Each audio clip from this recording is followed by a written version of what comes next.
नमस्कार दोस्तों, एक बार आपका फिर से स्वागत है हमारे प्यारे से यूट्यूब चैनल पर। तो आज की वीडियो बच्चों आपके लिए खास रहने वाली, क्योंकि आपका पेपर जो है 22 तारीख को, जैसा कि आपका डेट शीट है उसमें पोल साइंस का पेपर रहने वाला है। तो आज की वीडियो में हम आपके आगे के 2 चैप्टर को देखेंगे, आपके उसके इंपॉर्टेंट क्वेश्चन जो बहुत ज़्यादा ही आपके परीक्षा की दृष्टि से महत्वपूर्ण रहने वाले हैं। ठीक है, इससे पहले हम आपके फर्स्ट बुक के पहले 2 चैप्टर जो आपके सिलेबस में आ रहे हैं वो हम पहले ही डाल चुके हैं। अगर आपने अभी तक वो वीडियो नहीं देखी तो वो वीडियो पहले जा करके देख ले। ठीक है, और आज की वीडियो में हम सतह के वैकल्पिक केंद्र से रिलेटेड है ना क्वेश्चन, और आपके जो आपका विश्व व्यापार वाला जो चैप्टर है उससे रिलेटेड आपके जो भी इंपॉर्टेंट क्वेश्चन हो सकते हैं, जो आपके बड़े 8 नंबर में आ सकते हैं, वो सभी के सभी आज की वीडियो में हम देखेंगे। और मैं गारंटी ले रहा हूँ कि अगर आप ये सारे क्वेश्चन कर करके चल जाते हो तो आपके बहुत अच्छे नंबर जो है आपके पेपर में आएंगे। ठीक है, तो चलिए बिना किसी देरी के वीडियो को शुरू करते हैं। सबसे पहला क्वेश्चन जो हमारा है वो है यूरोपीय संघ यानी ईयू का उदय और उसकी वैश्विक राजनीति में भूमिका। मतलब हमें यहाँ पर ये बताना है कि यूरोपीय संघ का उदय कैसे हुआ और इसका विश्व पर क्या प्रभाव है, विश्व की राजनीति पर इसके क्या प्रभाव पड़े, इसकी क्या भूमिका है, उसके बारे में आपको यहाँ पर क्वेश्चन में बताना है। ठीक है, तो चलिए इसके बारे में अब हम जानते हैं। यूरोपीय संघ का गठन द्वितीय विश्व युद्ध के बाद यूरोप में स्थिरता और आर्थिक सहयोग को बढ़ावा देने के उद्देश्य से हुआ। इसकी जड़ें 1951 में स्थापित यूरोपीय कोयला और इस्पात समुदाय तथा 1957 की रोम संधि से जुड़ी हुई है, जिससे यूरोपीय आर्थिक समुदाय ईईसी का निर्माण हुआ। बाद में 1993 में मास्ट्रिक्ट संधि के तहत यूरोपीय संघ का गठन हुआ, जिसने इसे एक राजनीतिक और आर्थिक शक्ति बना दिया। मतलब यूरोपीय संघ का गठन कब हुआ था? 1993 में जो मास्ट्रिक्ट संधि हुई थी, इसके बाद यूरोपीय संघ का गठन हुआ था। ठीक है, जिसने राजनीतिक और आर्थिक शक्ति बना दिया। तो आपको ज़्यादा इसमें याद नहीं करना है, बस आपको ये करना है कि यूरोपीय संघ का जो है गठन कब हुआ था और किस संधि के द्वारा, या फिर किस संधि के बाद जो इसका गठन हुआ था, बस ये याद कर लेना। ठीक है, बाकी अब देखते हैं यूरोपीय संघ का विश्व की राजनीति पर क्या भूमिका है। ठीक है, सबसे पहली जो है अर्थ शक्ति। मतलब ईयू दुनिया की सबसे बड़ी एकीकृत अर्थव्यवस्था में से एक है। इसकी एकल बाजार व्यवस्था, जिसमें 27 सदस्य देश शामिल है, इसे वैश्विक आर्थिक मामले में प्रभावशाली बनाती, क्योंकि इसमें जो ये 27 देश है बहुत ज़्यादा आर्थिक रूप से अच्छे हैं। ठीक है, तो पहली तो ये हो गई भूमिका। दूसरी कूटनीतिक प्रभाव। ईयू अंतर्राष्ट्रीय मंचों जैसे संयुक्त राष्ट्र संघ, G7, G20, WTO में महत्वपूर्ण भूमिका निभाता है। यह व्यापार और मानवाधिकार और पर्यावरण से जुड़े मुद्दों पर सक्रिय रहता है। ठीक है, तो ये आपका दूसरा भूमिका हो गया। सुरक्षा और शांति के दृष्टि से ईयू नाटो के साथ सहयोग करता है और शांति मिशनों में योगदान देता है।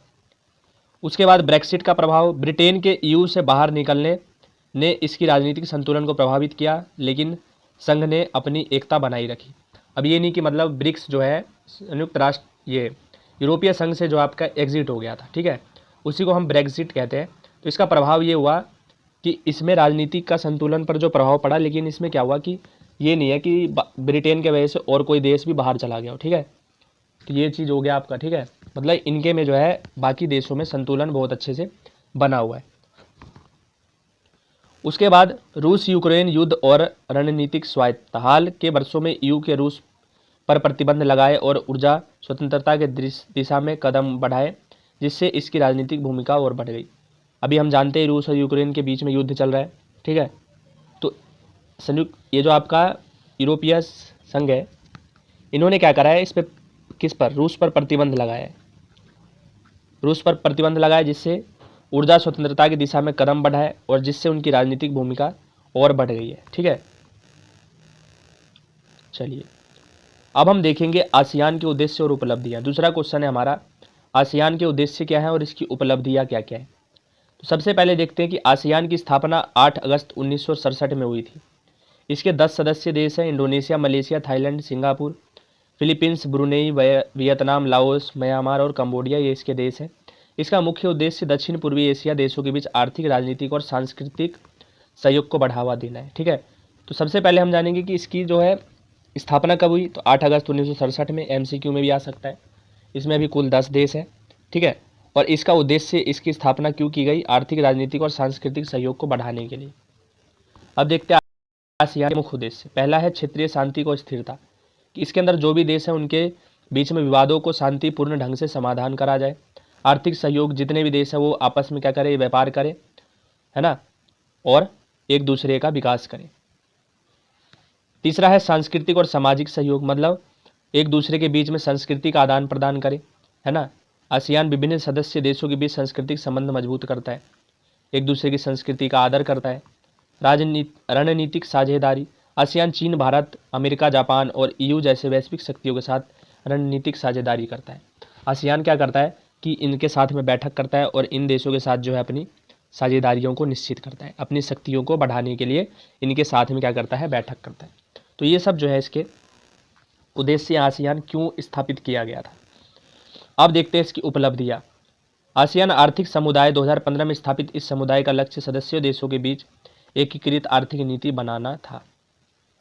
शांतिपूर्ण सह अस्तित्व, आसियान ने दक्षिण चीन सागर विवाद को कूटनीतिक तरीकों से हल करने का प्रयास किए हैं। ये सब इसकी उपलब्धियां हैं, क्या क्या चीज़ इन्होंने पाया है। उसके बाद आपका इम्पोर्टेंट है आसियान 3, आसियान 6 पहल। चीन, जापान, दक्षिण कोरिया, भारत, ऑस्ट्रेलिया, न्यूजीलैंड के साथ सहयोग को मजबूत किया है ना। आसियान ने 2020 में दुनिया के सबसे बड़े व्यापार समझौते RCEP में महत्वपूर्ण भूमिका निभाई। जलवायु और पर्यावरण प्रयास, आसियान सतत विकास और जलवायु परिवर्तन से निपटने के लिए संयुक्त प्रयास कर रहा है। तो ये सभी जो है इसके उपलब्धियाँ हैं, किसकी, संयुक्त आपके आसियान की उपलब्धियाँ हैं। ठीक है, चलिए अब हम देखते हैं यूएनओ वाला जो हमारा चैप्टर है उससे रिलेटेड आपके क्या क्या इंपॉर्टेंट क्वेश्चन हो सकते हैं। संयुक्त राष्ट्र संघ यूएनओ की संरचना और कार्य। सबसे पहले हम देखेंगे कि संयुक्त राष्ट्र संघ यानी यूएनओ की स्थापना 24 अक्टूबर 1945 को हुई थी। इसका मुख्य उद्देश्य विश्व शांति और सुरक्षा बनाए रखना, देशों के बीच मैत्रीपूर्ण संबंध बढ़ावा देना, सामाजिक आर्थिक विकास को बढ़ाना, ये सब क्या थे, इसके स्थापना के उद्देश्य थे। अब देखते हैं इसकी संरचना कैसी है। संयुक्त राष्ट्र की संरचना 6 प्रमुख अंगों से मिलकर बनी है।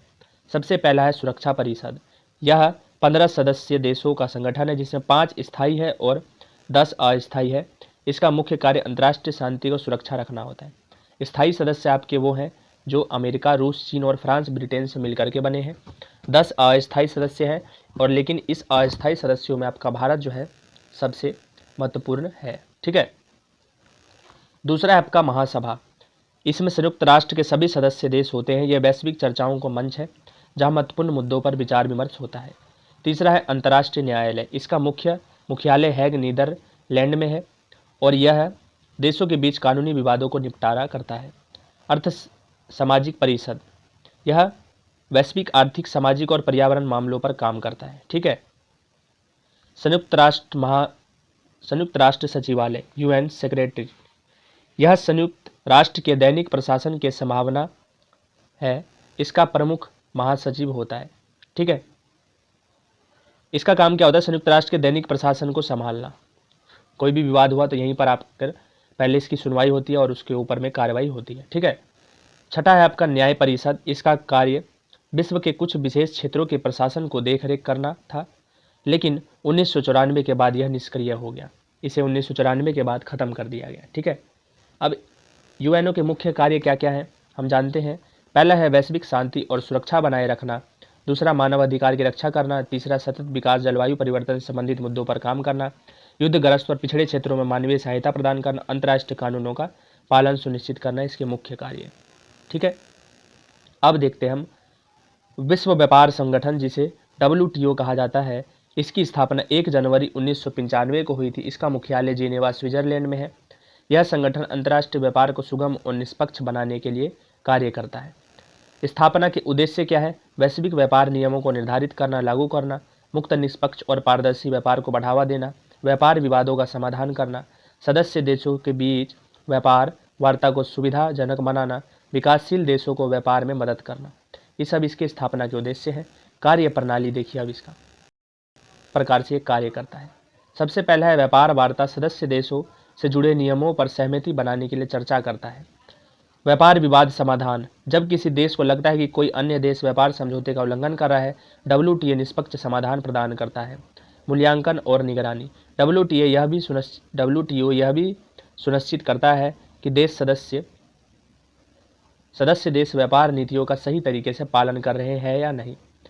तकनीकी सहायता प्रदान करना, मतलब यह विकासशील और अल्प विकसित देशों को व्यापार के लिए सहायता प्रदान करता है।